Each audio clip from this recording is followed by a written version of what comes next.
Hi friends, let us look at types of communication. So first of all, what is communication? So communication is about exchanging of information, right? So how do you communicate whatever the message you want to pass on with others, right?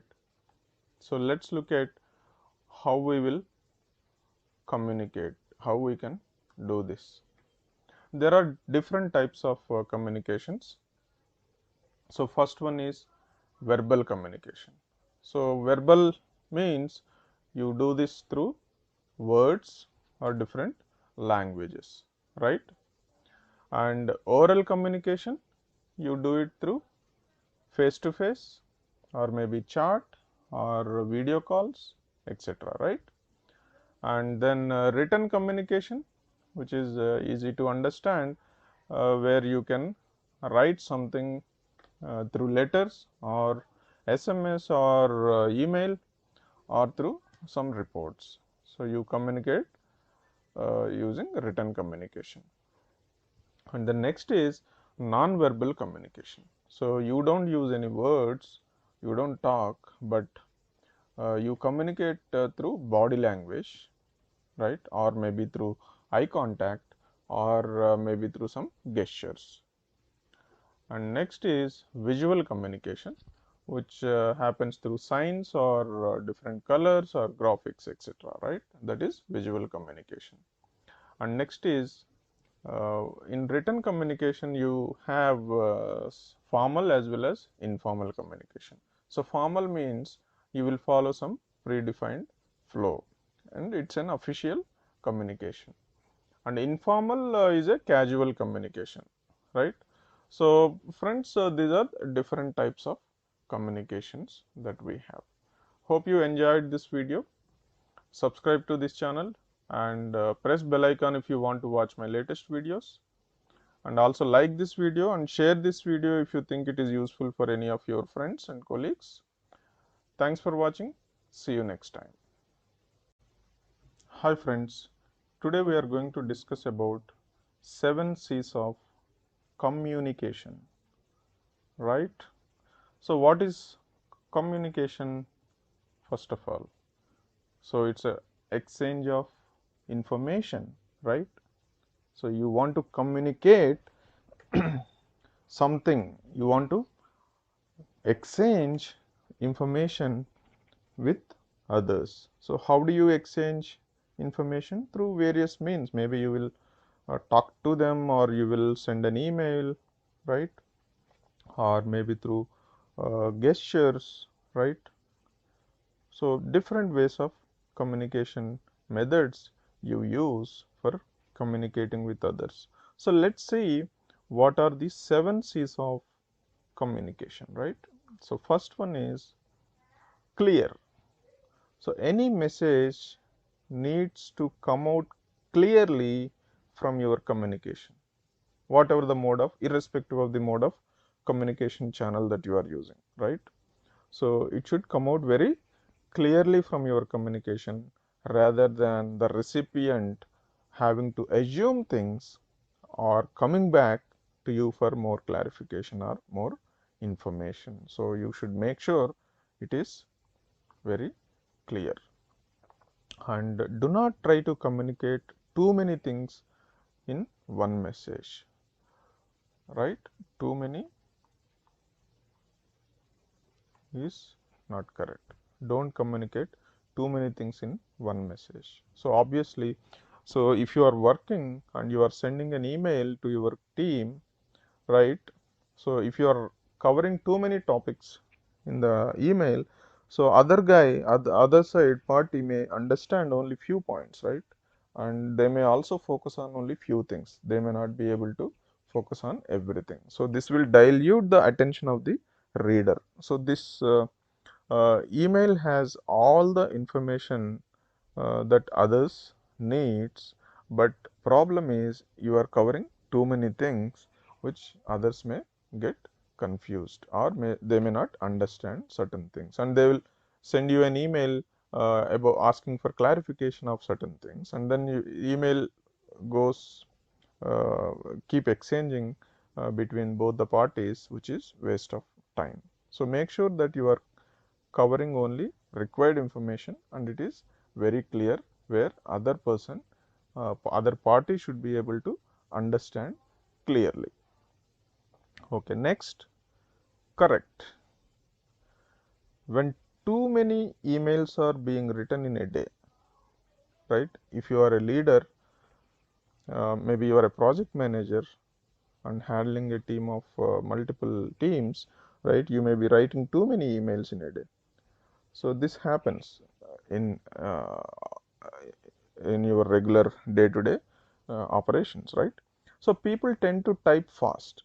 So you must have observed, maybe you can recollect when you were typing very fast because you need to respond to too many emails. So people tend to type fast and therefore might make spelling mistakes as well, right? So sometimes you think spell check may do a great job, but if the word itself doesn't have any spell mistake, but that is not the right word to use in your sentence, then it's a problem, right? So you should be very careful in that while writing any emails, and you should be able to go through the email once again and check correctness of the email.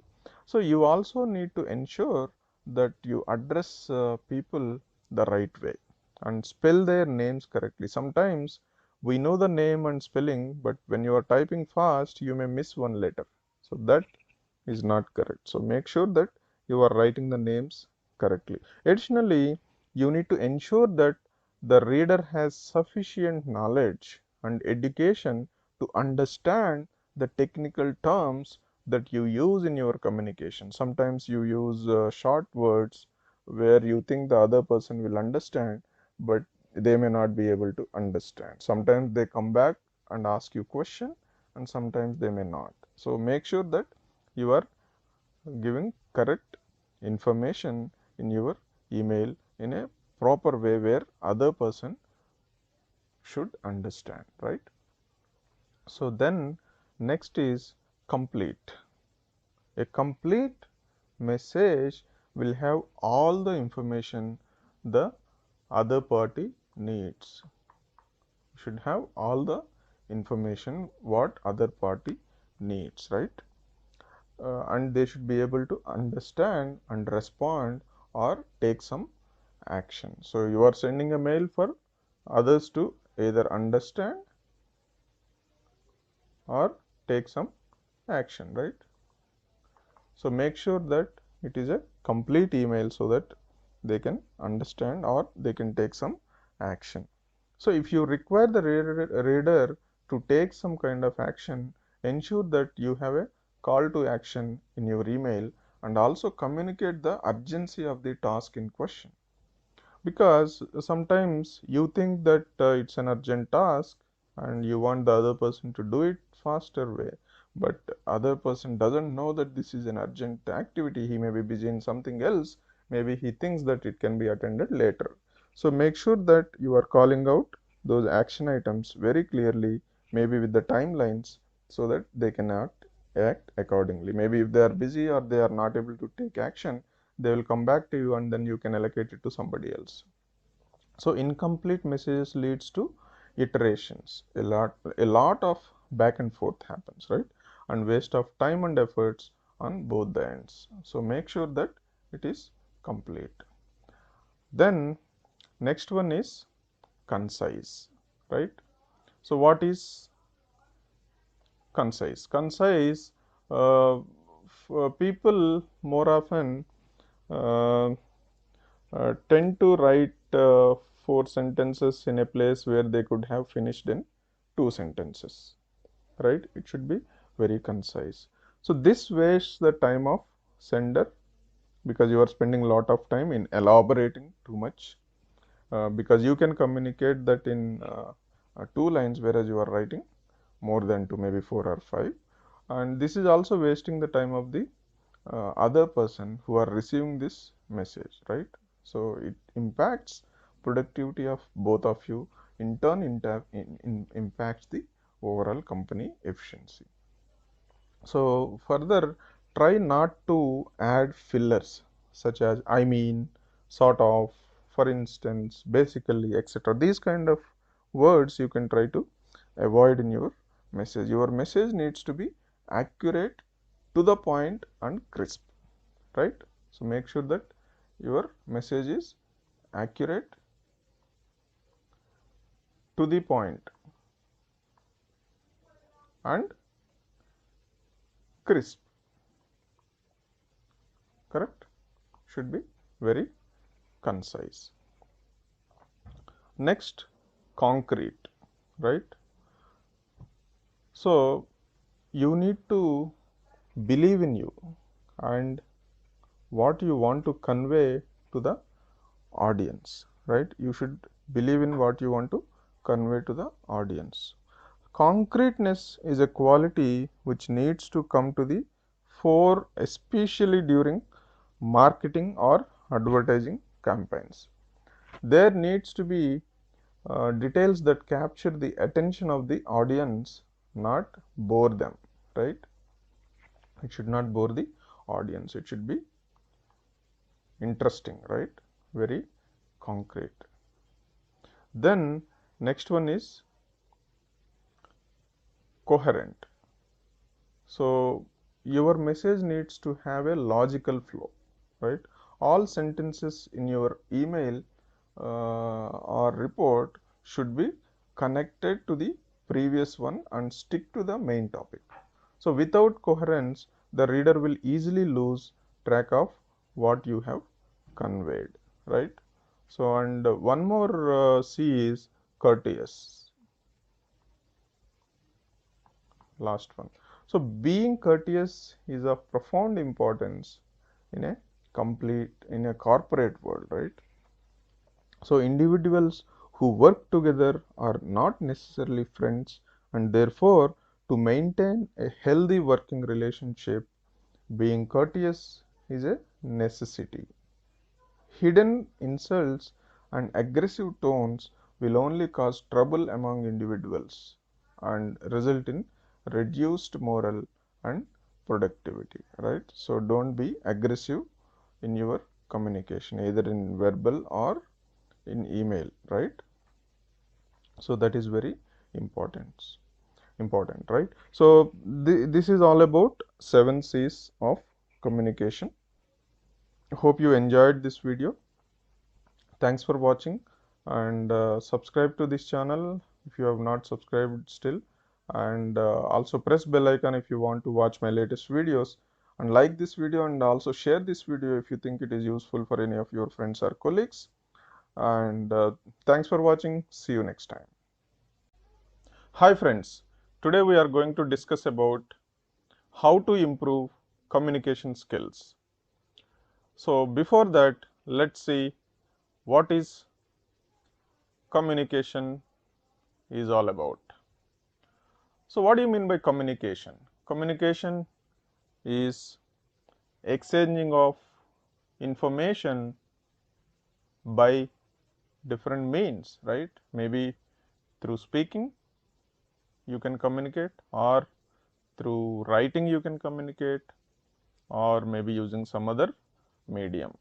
So it's basically exchanging of information, and it's, if you look at it at a high level, communication is all about understanding the other person, right? Do you agree with me? Because it's not about whether you are winning the argument or not. That's not the matter, right? So it's not about forcing all your views into them. It's about making the other person understand what you want to communicate or what you want to inform him, right? So this is about communication. So if you look at the recent study Harvard University has done, uh, it says the words are only 7% of communication. You know that? Can you believe? Words are only 7% of communication. whatever the communication process is happening between two parties, only 7% is words. Remaining all belongs to body language, tone of sound, visual, body posture. All these are very, very important in the communication, right? So this is what Harvard study tells about. So next time when we communicate, we should make sure that all these remaining 93% are very, very accurate, so that your communication is very, very effective. So why you need good communication skills? Why good communication skills are important? Because you need to deliver information to the other person in the way he understands, right? How he understands, in the way, whatever the way you wanted to communicate, whatever the information you wanted to pass on, the other person should receive information in the same way, in the same content, right? So once you get a feedback from the other person, what he understood, then you will understand whether your communication is important, whether communication is effective or not, right? So communication skills are very, very important in your life, maybe in your personal life or maybe in career, whether you are talking to your peers or you are talking to your boss or you are talking to your family. It is very, very important everywhere. So let's see what are the top 10 communication skills. So we will look at the top 10 communication skills which makes your communication very, very effective. So let's look at first one, that is listening. So it's very simple. You can understand by you looking at the word itself, right? You need to listen. So what you need to listen? You need to listen to the other person, right? Maybe when he is talking to you or when you are explaining something to him, if he is asking you something in between, either way, you need to listen carefully. So being a good listener is one of the best ways to be a good communicator. So no one likes communicating with someone who cares only about putting in his own points, and does not take time to listen to other person. So you say something, but other person is not ready to listen, and he is getting ready with the next points, next questions, but he is not putting attention to what you are explaining. So that's not the right way, right? So you should listen to other person carefully, right? So take the time to listen. Active listening involves paying close attention to what the other person is saying or asking some questions, right? Or rephrasing what the person says to ensure understanding. So, through active listening, you can better understand what the other person is trying to say, and you can respond appropriately. So, if your attitude is learning attitude, so always friends, we should have learning attitude, okay? So then you will listen very effectively. So if you want to learn something, then you will listen very effectively. So attitude is very, very important. What kind of attitude? Learning attitude, right?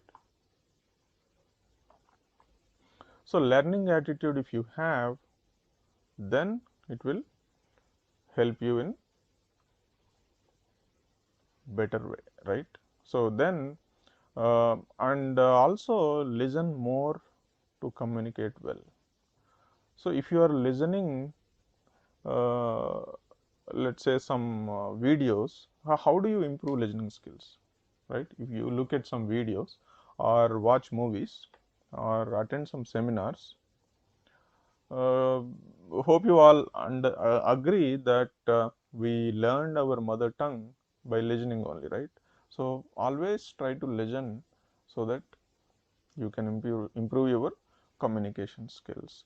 So here I suggest you can use Audible, which is having lot of books where you can listen to books in audio format, whichever the book you like. So I have given you one link in the description where you can click on that link and sign up. You will get a book, one book free once you sign up, and then you can listen to that book whenever you have time.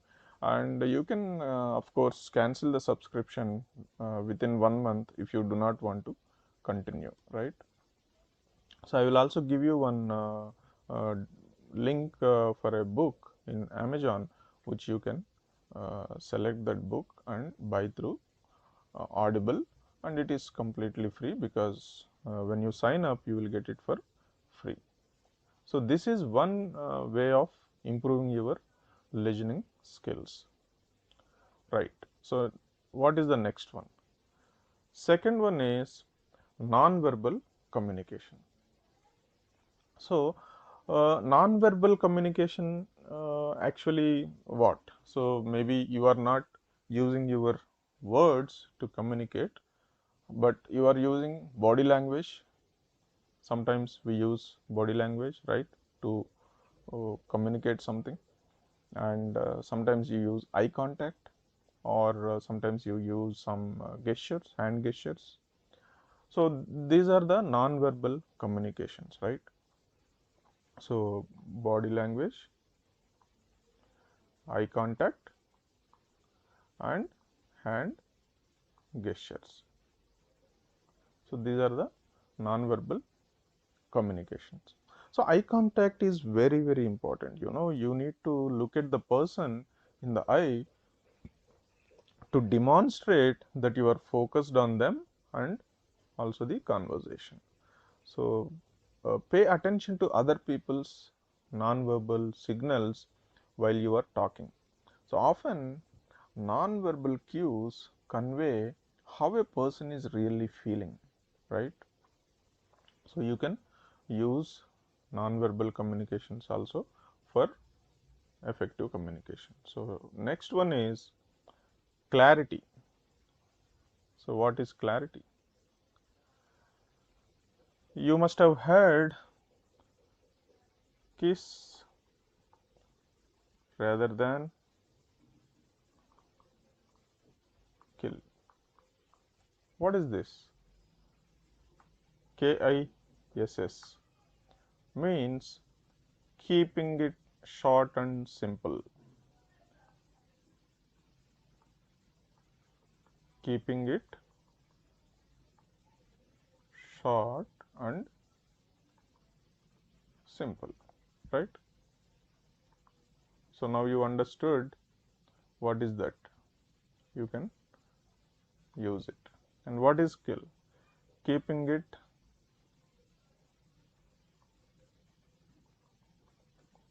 long and lengthy. So which is better one? This is better one, right? So always keep it short and simple. Don't kill it, right? So good verbal communication means saying just enough. Don't talk too much or too little. Try to convey your message in few words, as simple as possible, right? So but you need to make sure that everything is conveyed. Say what you want clearly and directly, whether you are speaking to someone in person, on the phone, or via email. So just a tip, in order to be efficient with your speaking, remove words like I guess, well, ah, you know, etc., etc., right? So sometimes we try to keep these kind of words in between. So most of the people when they are talking, we observe these things, right? So try to uh, avoid these kind of words and make it very simple. Next, friendliness. Be friendly, right? So, through a friendly tone, a personal question, or simply a smile, you will encourage your coworkers to engage in open and honest communication with you. So, it's important to be polite in all your workplace communications, right? You should be polite. Be polite. This is very, very important, right? This is important in both face to face and written communication, both, right? So, when you can personalize your emails to coworkers, like I hope you all had a good weekend in the starting of your email, and then it's a kind of personalizing the message and then make the recipient feel more appreciated. So, that helps a lot, right? You should be friendly with either you are writing to your boss or maybe your colleagues, right, or your subordinates, whoever it is, or to sometimes to the customer, right? That helps. Next, confidence. So, confidence is important to be confident in your interactions with anyone, right? So, confidence shows your co-workers or friends or anyone that you are talking to that you believe in, how strongly you believe in what you are saying, right? So, avoid making statements sounds like questions. Of course, be careful not to sound arrogant or aggressive. Arrogant, big cross. Don't be arrogant. And be sure you are always listening to and empathizing with other person, right? That's also important. So, the next one is empathy. So, when someone raise a concern, so let's say you are maybe in TEDx speaking or maybe in question and answer sessions, right? Once you have given the demo or in between the demo, when someone raise a concern or raise their voice, like hostile conversations in your meetings, so use phrases as simple as, I understand where you are coming from. You start with that. Show empathy, right? So, this is related to hostile conversations, right? Demonstrate that you have been listening to other person and respect their opinions. That's very, very important. Respect their opinions. Active listening can help you tune into what your conversational partner is thinking and feeling, which will in turn make it easier to display empathy, right? So, when even when you disagree with an employer or co-worker or an employee, right, it is important for you to understand and respect their point of view. Point of view. So, respect, right? This is very important in your communication. Okay. Then next is open mindedness. So, open mindedness. A good communicator should enter into any conversation with a flexible, open mind. You should be open minded, right? So, be open to listening to and understanding the other person's point of view rather than simply getting your message across, right? So, this is sometimes you must have observed in your conversations, right? So, next comes to feedback, right? So, being able to give and receive feedback appropriately is an important communication skill. right? So managers and supervisors should continuously look at ways to provide employees with constructive feedback, be it through email or phone calls or any weekly reports, status updates, etc. So giving feedback involves giving a praise as well, right? Something as simple as saying good job or thanks for taking care of that to an employee can greatly increase their motivation, right? So this is very, very useful. Similarly, you should be able to accept and even encourage feedback from others. So listen to the feedback you are given. Ask clarifying questions if you are not sure of the whatever the issue they are talking about, and make efforts to implement the feedback, right? That is also very important. And uh, then one more thing is picking the right medium. So an important communication skill is to simply know what form of communication to use. For example, some serious conversations like maybe issue with the salary hike or maybe layoff or resignations. These are almost we should do best to do it in a person, right? And you should also think about the person with whom you wish to speak. If they are a very busy person, maybe you might want to convey your message through email. So people will appreciate your thoughtful means of communication and will be more likely to respond to you positively to you, right? See, and also another one is respect. So people will be more open to communicating with you if you convey respect for them and their ideas. Simple actions like using a person's name, making eye contact, and actively listening when a person speaks will make the person feel appreciated. On the phone, avoid distractions and stay focused on the conversation, right? So, friends, this is all about how to improve your communication skills. So, if you have not subscribed to this channel, please go ahead and subscribe to this channel and also press bell icon if you want to watch my latest videos. Also like this video and share this video with your friends or colleagues whom you think it is beneficial for them, right? And uh, thanks for watching. See you next time. Hi friends, today we are going to discuss about what are the best ways to improve English communication.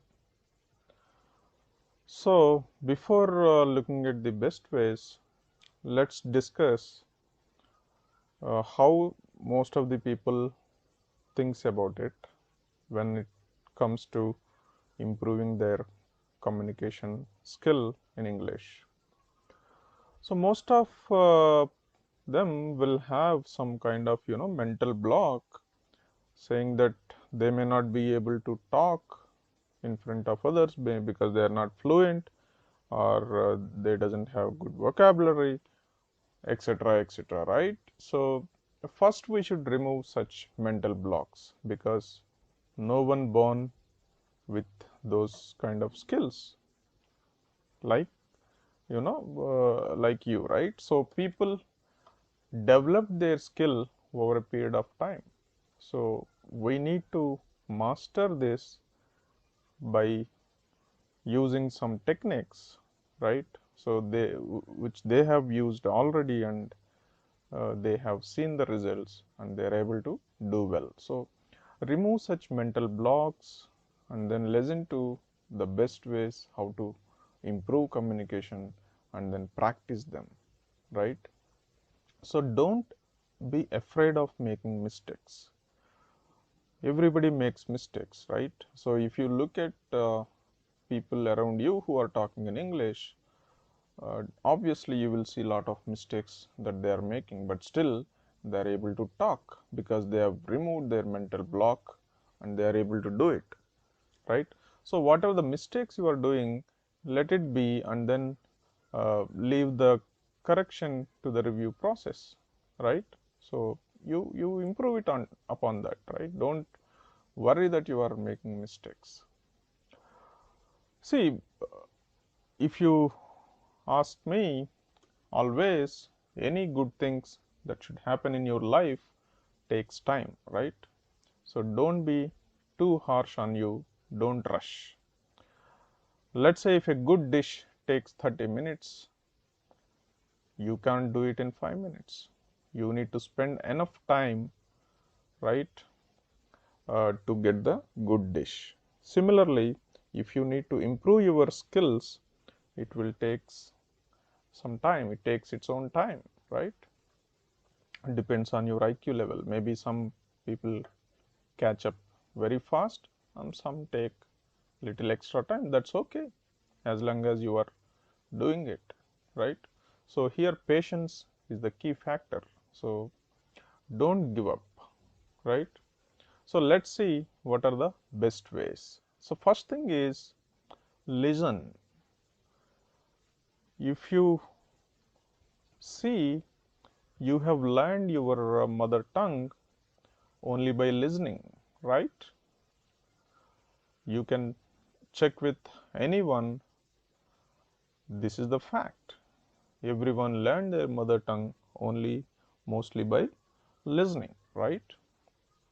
So what I suggest is listen to audios or watch movies or go to seminars, right? Or listen to guided meditation in English. So you try in different ways to listen to English, right? That is the best way to learn English. So in the description box, I'm going to give you a link, Audible link. You can buy a book, audio book, and you can listen to it, and that is free of cost. So within, if you once you sign up, you can buy one book and then you can listen to it, which is free of cost. And later on, if you do not want to continue, maybe within 30 days, you can cancel the subscription, right? So just start listening to these things to master your English communication skill. And second thing is learn what you need to learn. Learn 5 words. Keep a target, daily target, minimum 5 words. You can do more than 5, but try to do minimum 5 words daily. It's not just learning 5 words, but try to practice those 5 words by making some sentences, right? It is easy to learn 5 words because it doesn't take much time, not more than 10 minutes a day, right? So I'm going to start a 30-day challenge with 5 days of 5 words a day very shortly, and also we will have a test at the end of 30 days. So uh, just stay tuned and press bell icon in my channel after subscription, then you will get a notification once I start this, right? And third thing, speak out. You are listening to English and then you are learning 5 words daily, and then now you start talking daily in English, maybe at your home or in your office with your colleagues or your peers, right? Don't worry about the mistakes, as I told you in the beginning, right? Just start talking in English, because 90% of the people I observe, they do make a lot of mistakes, but still they talk, right? Because they removed their mental block and they are able to do it. So start talking in English, right?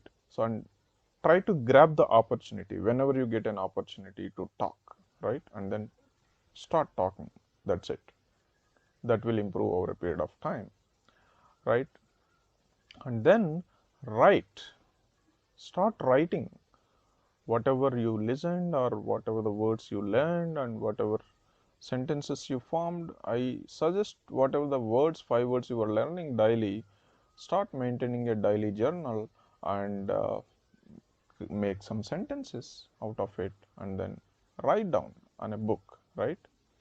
So, and also practice some translation. Maybe if you want to read some newspaper and then translate into English, right? Or from English to your native language. So start writing, it will help you a lot. And then last one is observe and interpret body language. See, whatever the Harvard study that made recently says that words are only 7% of your communication, and remaining 93% is what? It is body language, tone of sound, visual, body posture. These are all very, very important, plays a crucial role in your communication, right? So try and observe good speakers and also certain gestures that they use, right? And that will help you in improving communication skills. So friends, so these are the 5 things: listen, learn, speak, write, observe. And if you follow them religiously, I can assure you that you will improve your communication skills very fast, right? So as I mentioned, I'm going to start this 30-day challenge where you can learn 5 words daily with example sentences, and we'll conduct a test at the end of 30 days, right? Stay tuned and subscribe to my channel and press bell icon so that you will get notifications and you can watch my latest videos. You will get a notification, right? So later on, if you think it is not useful, you can remove the bell icon, right? So you will not lose anything, right? So stay tuned and like this video and share this video if you think it is useful for any of your friends or colleagues. And thanks for watching. See you next time. Hi friends, today we are going to discuss about tips for effective presentation. So what is presentation? Presentation means you are trying to convey something to the audience, right? And please remember the content that you are making for the presentation is only 7 to 10%, and what is the remaining percentage? So remaining 90% is all about how you are making your point and your voice, your body language, your persuasion skills, etc. etc. Right? So let's see what are the tips for effective presentation. So number one is connect with your audience. So it's hard to be relaxed and be yourself when you are nervous. So but time and again the great presenters say that the most important thing is to connect with your audience. And the best way to do that is to let your passion for the subject shine through. So be honest with your audience about what is important to you and why it matters. So be enthusiastic and honest, and the audience will definitely respond. So next, focus on audience needs. So your presentation needs to be built around what your audience is going to get out of the presentation. That is very important. So as you prepare the presentation, you always need to bear in mind what the audience needs and wants to know, not what you can tell them, right? So while you are giving the presentation, you always need to remain focused on your audience response and react to that. So you need to make it easy for your audience to understand and respond. So next, concentrate on core message. This is very, very important. See, the presentation purpose is to convey something to audience, some core message to audience.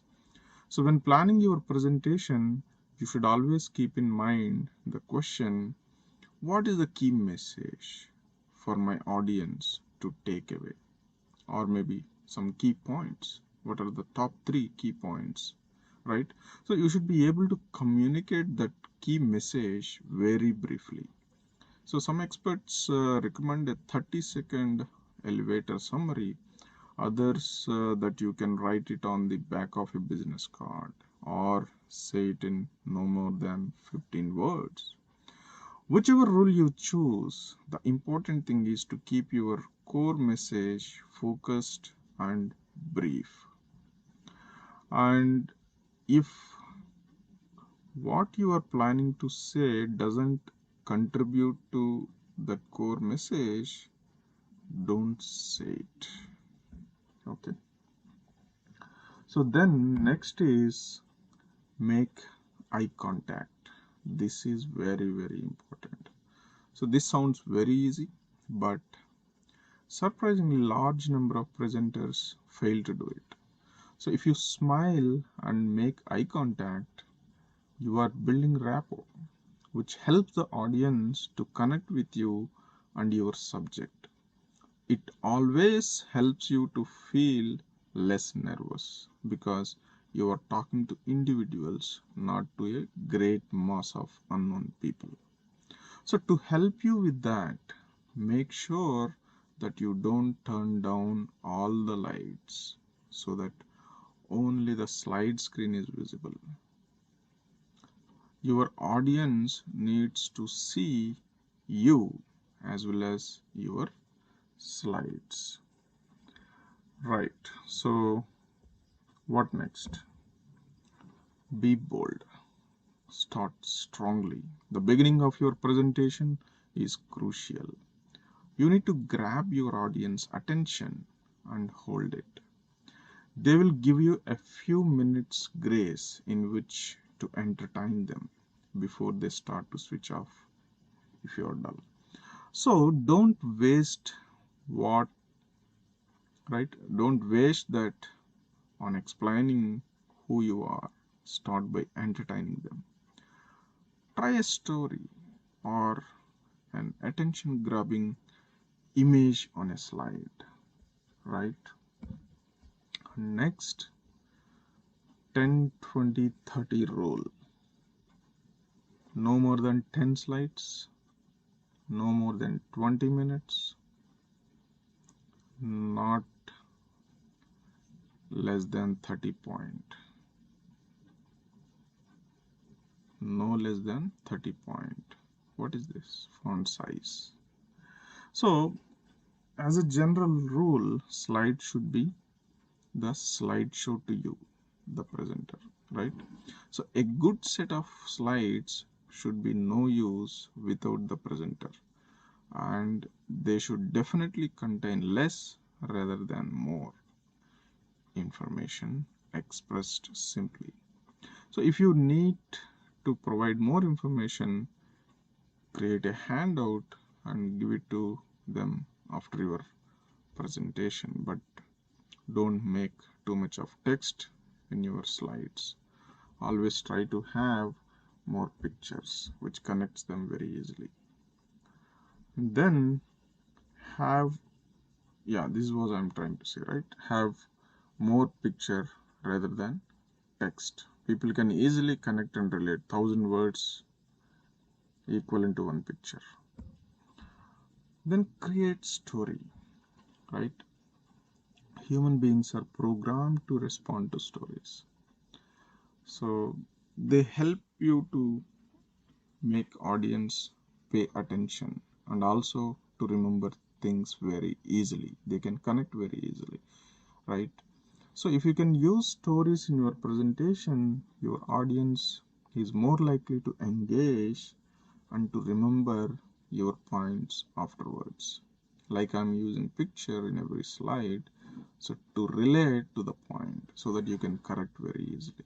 So it is a good idea to start with a story, but there is a wider point to, you need your presentation to act like a story. So think about what story you are trying to tell your audience and create your presentation to tell it, right? And then voice. So the spoken word is actually a pretty inefficient means of communication because it uses only one of your audience's five senses. That's why presenters tend to use visual aids too, right? But you can help to make the spoken word better by using your voice effectively. Varying the speed at which you talk and emphasizing changes in pitch and tone all help to make your voice more interesting and hold your audience attention. And then body language. It has been estimated that more than three-quarters of communication is non-verbal. So that means that as well as your tone of voice, your body language is crucial to getting your message across, right? So make sure that you are giving the right messages. Body language to avoid what you should avoid in the body language. Number one, crossed arms and hands keeping behind your back or in your pockets, right? So these things you better avoid. Make your gestures open and confident and move naturally around the stage and among the audience too, if possible. And then last, relax, breathe, and enjoy. If you find presenting difficult, it can be hard to be calm and relaxed about doing it. So, one option is to start by concentrating on your breathing, slow it down, and make sure that you are breathing fully. Make sure that you continue to pause for breathe occasionally during the presentation also, right? So if you can bring yourself to relax, you will almost certainly present better. So if you can actually start to enjoy yourself, your audience will respond to that and engage better, right? So your presentations will improve exponentially, right? So these are the friends tips for effective presentation. Hope you enjoyed this video. Thanks for watching. Subscribe to this channel, like this video, and share this video if you think it is useful for any of your friends or colleagues, and press bell icon if you want to watch my latest videos. Thank you. See you next time. Hi friends, today we are going to discuss about have been, has been, had been. English grammar with some examples. So let's say you are doing some work now. So how do you say this? I am working, right? But let's say you have started working 3-4 hours back and then still you are continuing doing working. So if you want to convey that, you cannot simply convey using this sentence, right? I am working doesn't convey that message. So what you should say is I am, instead of this, what you should say, I have been working since 3 p.m. Let's say you started work at 3 p.m. and currently let's say it is 7 p.m. and still you are continuing, right? Still you are working. So you should say I have been working since 3 p.m. So this is how we can utilize have been. So now if you look at three things, right? Have been, has been, had been. So these two, have been and has been, we use for representing present, and had been is for past, correct? So have been and has been, when we will use. So have been you can use with I, we, they, these, things or those things, those many people, right? These many things. So we can use have been. And has been you should use with he, she, it, right? That, or single person or thing, right? So you can use has been. And had been you can use for both, but it is for the past, correct? So has been and have been are both present perfect and present perfect progressive, right? Actions or situations started in the past and are still continuing, then you will use have been, has been. Whereas had been is used with the past perfect and past perfect progressive. Had been means something began in the past, lasted for some time, then ended.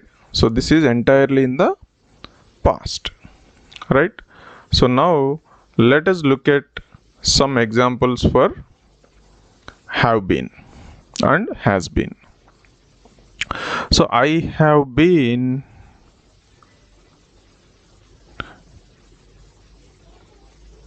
studying English for 3 years, right? So here we are using for to say some duration, right? So instead of for we can also use since, right? Since. So I have been studying English since 3 years. So since is used to show starting point, correct? So for is used for duration and since is used for starting point. So similarly, let's say I have been working as a teacher for 7 years, or you can say I have been working as a teacher since 2010.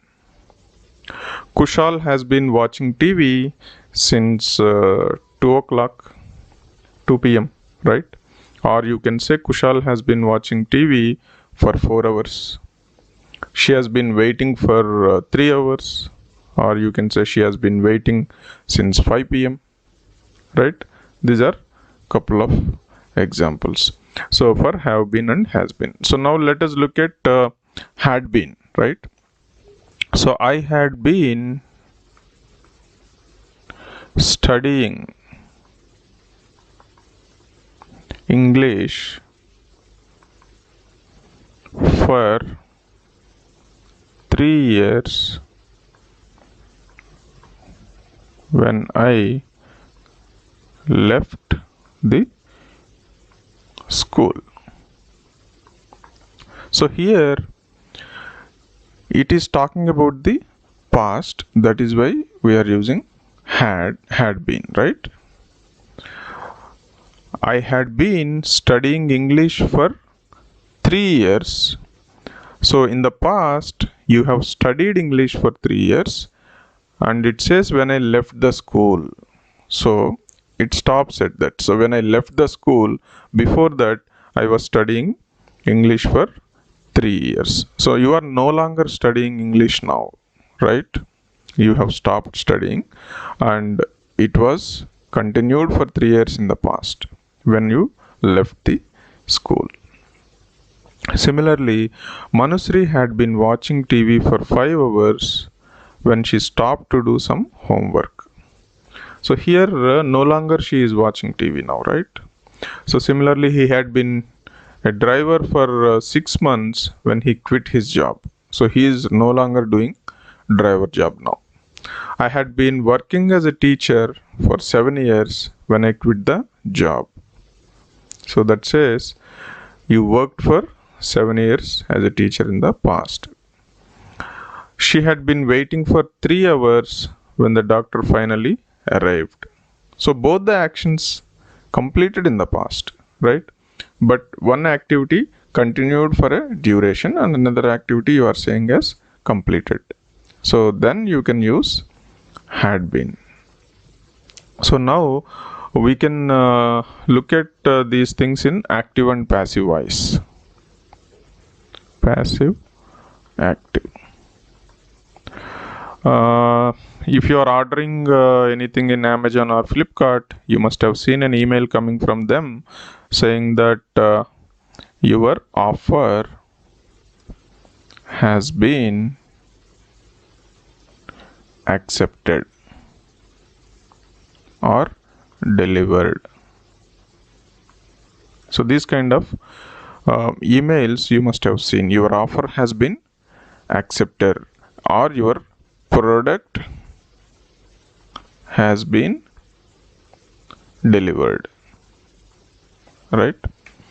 So this is called passive voice because uh, seller is not important here, the offer is important. Offer or product is important, so that is why it is passive voice, right? For example, if you say we have delivered your products, we have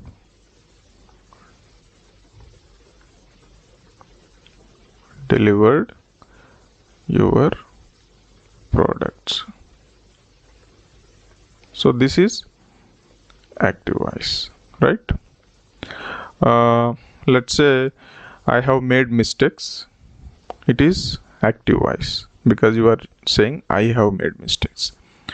If you say mistakes have been made, then it is a passive voice. Generally, politicians say mistakes have been made, but they don't say I have made a mistake. Just joking. Let's say another example, the marketing campaign had been launched when the agency shut down. So here, both actions were in the past, and first event indicated with had been, and after that, agency shut down uses simple past tense, right? The plane had been waiting for fuel when the pilot noticed a problem. So both in the past and first with had been and second with simple past tense, right? So this is how we use active and passive uh, in the examples. So now hope you understand utilization of these things. So let's have some questions to test your understanding. So I have 4 questions given here. You can give the answers in the comment section, right? And then I will give the answers in the description. You can compare and verify whether they are correct or not, right? So thanks for watching. Subscribe to this channel, like this video, and share this video if you think it is useful for any of your friends or colleagues, and press bell icon if you want to watch my latest videos. Thanks for watching. See you next time.